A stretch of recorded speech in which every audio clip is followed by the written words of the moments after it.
Our lead national correspondent, that's David Begnaud, spoke with a survivor of the attack, a worker at the King Superstore, who says he hid just a few feet from the gunman. David, boy, that's scary. Good morning to you. Gayle, good morning to you. This is an eyewitness who survived the shooting. He hid inside the store for the entire rampage. And he says the first thing he saw was when he came off his break, he walked out of the store and he saw the gunman approaching the store, gun raised. And he says the gunman killed an elderly man in the parking lot of the store before he made his way in. I kind of was thinking it was a dream, like none of this was actually happening. But then the adrenaline kicked in, and I realized that this is a life or death situation. 20-year-old Logan Smith says he and a coworker spent nearly half an hour hiding behind garbage cans inside the coffee shop kiosk where he worked as the gunman moved through the store. Did he ever say anything? That is the scariest part of it all. Not one word said by the gunman or anyone within the building that I could hear. No screaming from the victims? There was screaming within, I would say, the first 5 to 10 seconds, and then dead silence for the next 30 minutes. The only thing that could be heard was store music and the automated store message.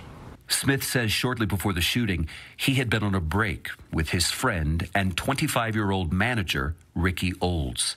He saw her again right before the gunman shot and killed her. She was near the east side self-checkout. I saw her get shot, and I immediately saw her just fall to the ground. Instinctively, I wanted to rush over and comfort her, but I knew that I would have lost my life as well if I engaged in that.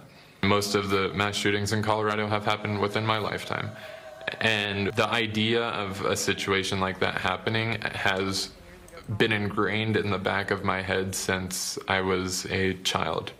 In every single year of my primary education, I have done at least one active shooter situation since first grade. Did that active shooter training you underwent from first grade through high school kick in? It did, immediately. No one should ever have to experience what happened that Monday. It's the reality of the day we live in, and it won't be the last time that it will happen, sadly.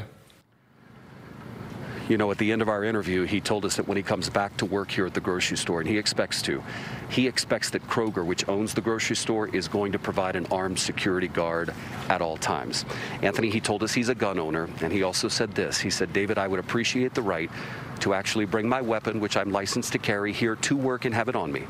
Because he said, after what I lived through, I'd like the ability to protect myself and people around me. Just a surreal description of what happened in that supermarket, David. Thank you.